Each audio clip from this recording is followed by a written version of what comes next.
BJP నాయకులు khoa bun అమ్ముకునే వాళ్ళను వెళ్ళి ఆపి వాళ్ళని ఏం అడుగుతున్నారంటే, మీకు ఇది అమ్మడానికి లైసెన్స్ ఉందా? ఒకడేమో ఆధార్ కార్డ్ ఉందా? మీరు ఎక్కడి నుండి వచ్చిర్రు ఏంటి అని అడిగితే, వీళ్ళేం అడుగుతున్నారంటే బీజేపీ నాయకుడు. ఆయన ఏం అడుగుతున్నాడంటే, నీకు లైసెన్స్ ఉందా? ఎప్పుడు ఈ లైసెన్స్ డేట్ అయిపోయింది? అసలు నువ్వు ఈ కోవా బన్ ఎందుకు అమ్ముతున్నావు?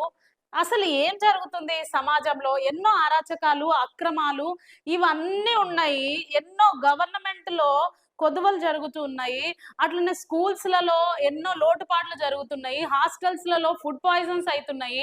లేకపోతే పెద్ద పెద్ద రెస్టారెంట్‌లలో జరుగుతున్నాయి. పెద్ద పెద్ద కంపెనీలలో కూల్ డ్రింక్ తాగితే బొక్కలు అరిగిపోతాయి అది ఇది అని అంటున్నప్పుడు, ఇవన్నీ విడిచిపెట్టి వీళ్ళకు జరుగుతుంది అసలు సమాజంలో చూడండి. కోవా బన్నోళ్ళ మీద పడ్డరేంది అసలు? రూ. 10 కోవా బన్ అమ్ముకుంటుంటే దాని మీద వచ్చి పడ్డం ఏంది? ఇక్కడున్న బీజేపీ నాయకుడు చూడండి, ఒకసారి వీడియో చూడండి. ఇక్కడ తయారు లైసెన్స్ తప్ప స్థానికంగా అమ్మడానికి లైసెన్స్ లేదు. ఇక్కడ స్థానికంగా అమ్మడానికి లైసెన్స్ లేదు. మనం ఏం అడిగామంటే, బాబు నీ లైసెన్స్ ఉందని అడిగాం. లైసెన్స్ అంటే ఎక్కడ దొరుకుతుంది?